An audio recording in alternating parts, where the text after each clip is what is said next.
okay. Biloxi? Who's that? I don't know. Who was supposed to say that? Biloxi? First place, we didn't have any president.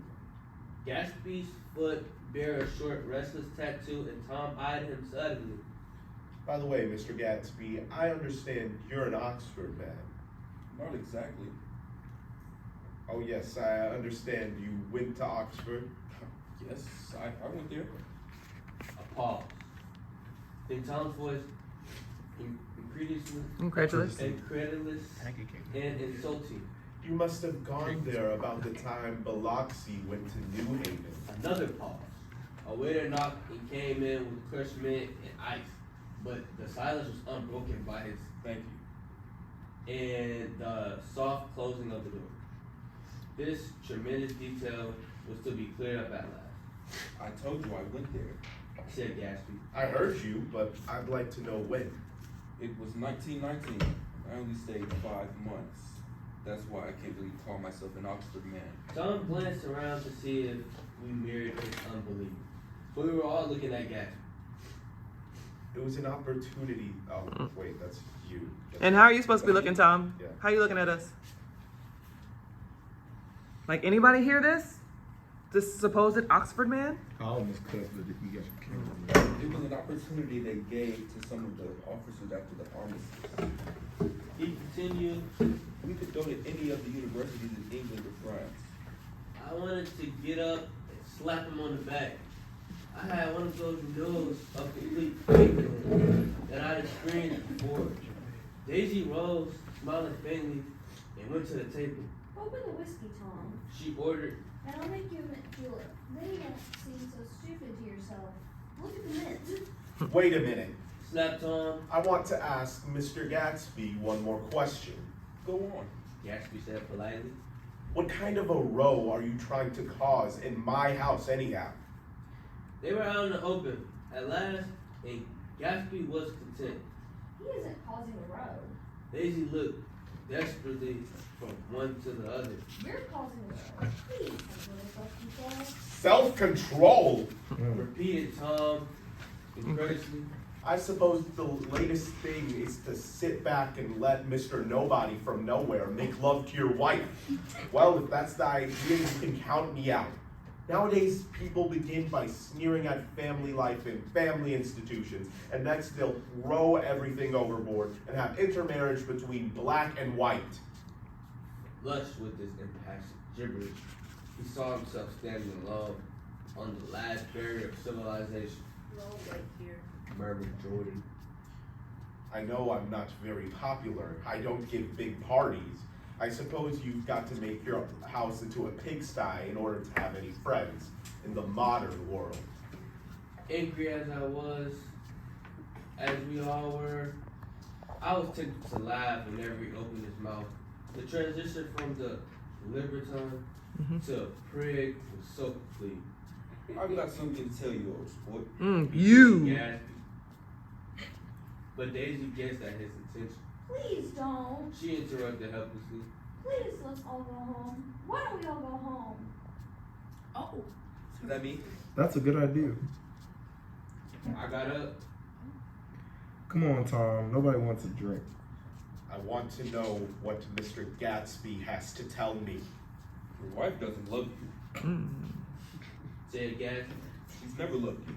She loves me. You must be crazy! Explained Tom automatically. Gatsby sprung to his feet, vivid with excitement. She never loved you. Do you hear? He Does that cried. mean? That's me, right? Yeah. She only married you because I was poor, and she was tired of waiting for me. It was a terrible mistake, but in her heart, she never loved anyone except me. At this point, Jordan and I tried to go, but Tom and Gatsby insisted with competitive firmness that we remain as though neither of them had anything to conceal, and it would be a privilege to partake vigorously of their emotions. Sit down, Daisy. Tom's voice groped unsuccessfully for the paternal note. What's been going on? I want to hear all about it. I told you what's been going on. Said Gatsby. Going on for 5 years, and you didn't know.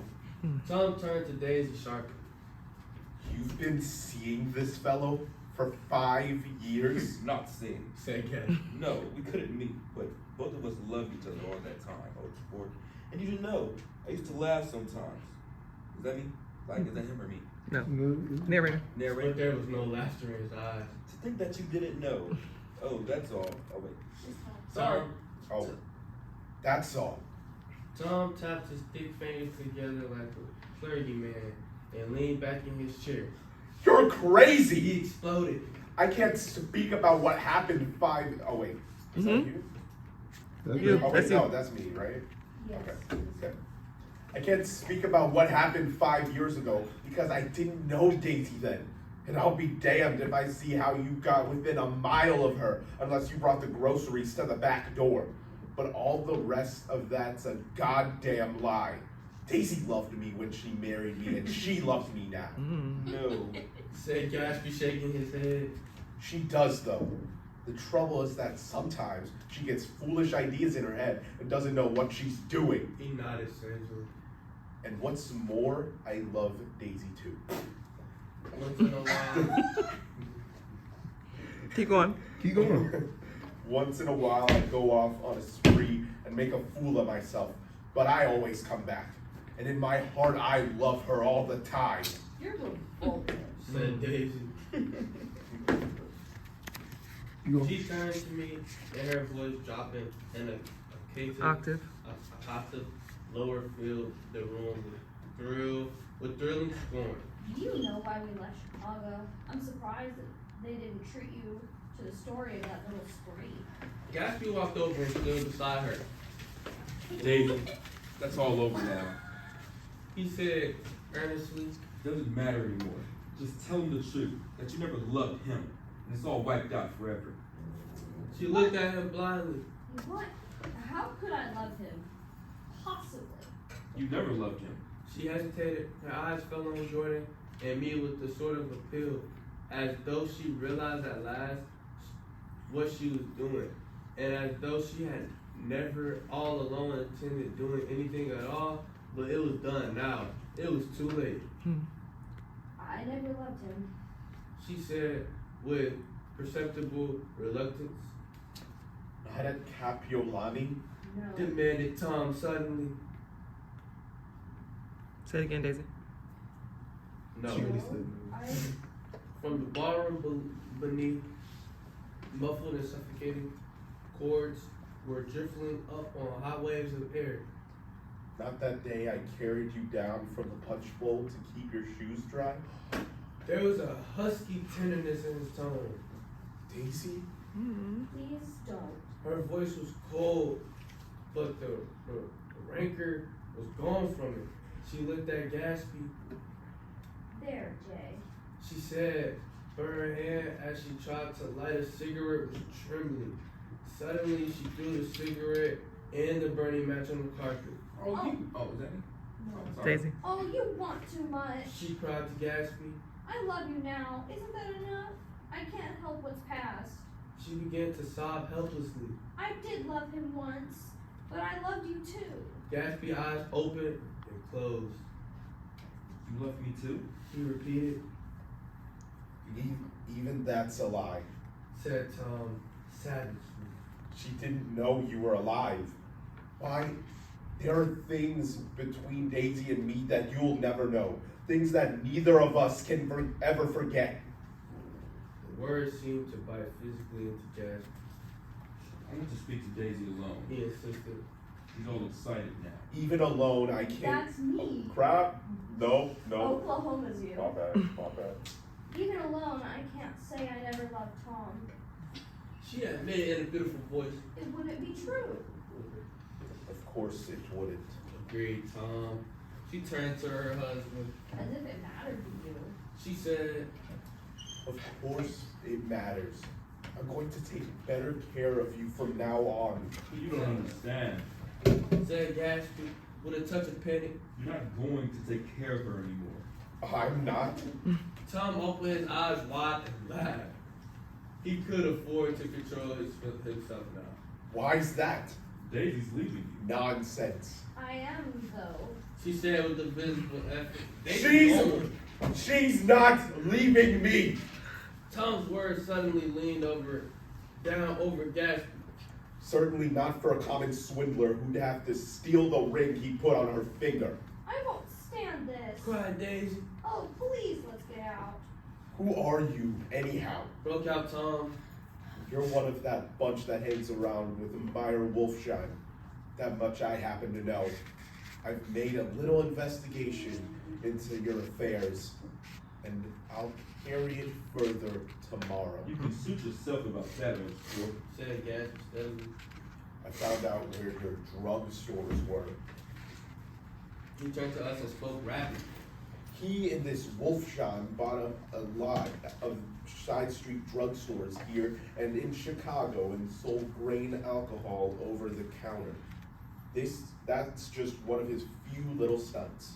I picked him for a bootlegger the first time I saw him, and I wasn't far wrong. What about it? Said Gatsby politely. I guess your friend Walter Chase wasn't too proud to come in on it. Oh, that's what he. Mm-hmm. And you left him in the lurch, didn't you? You let him go to jail for a month over in New Jersey.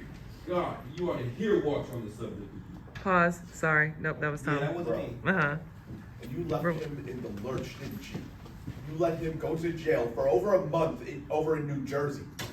God, you ought to hear Walter on the subject of you. He came to us dead broke. He was very glad to pick up some money, old sport. Don't you call me old sport. Cried Tom. Gatsby said nothing. Walter could have you up on the betting laws too, but Wolfsheim scared him into shutting his mouth. The unfamiliar yet recognizable look was back again in Gatsby's face. That drugstore business was just small change. Continued Tom slowly. But you've got something on now that Walter's afraid to tell me about. I glanced at Daisy, who was staring terrified between Gatsby and her husband, and at Jordan, who had begun to balance an invisible but absorbing object on the tip of her chin. Then I turned back to Gatsby, and I was startled at his expression.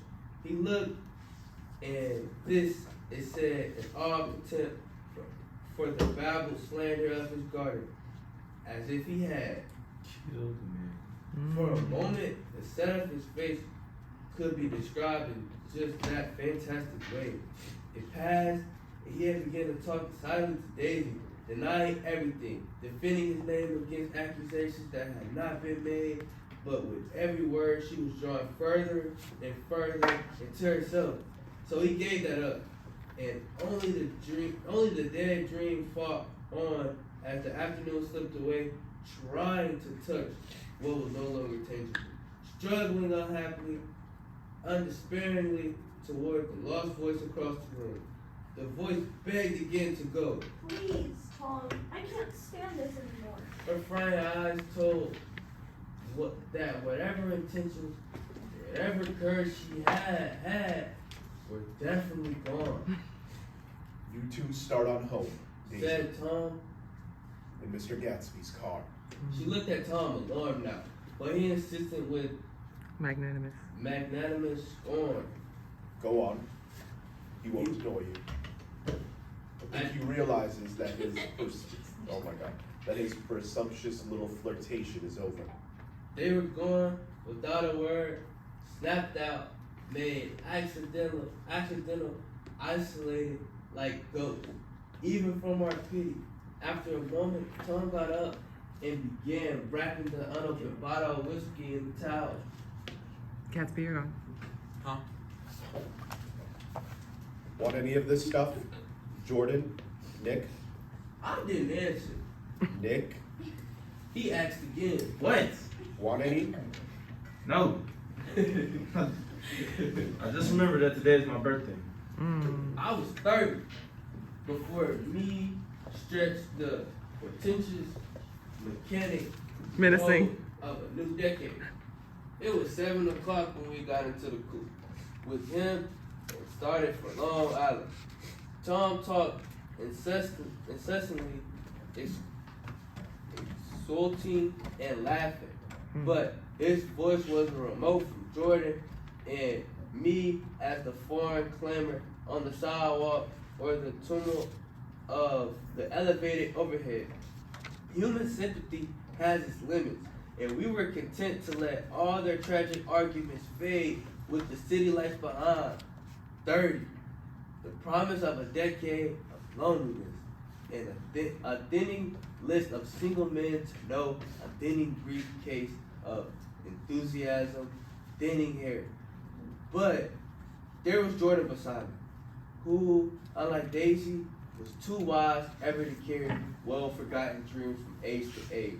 As we passed over the dark bridge, her wan face fell lazily against my coat's shoulder, and for formidable stroke of 30 died away with the reassuring pressure of her hand. So we drove on toward death through the cooling twilight. The young grieved Stop there.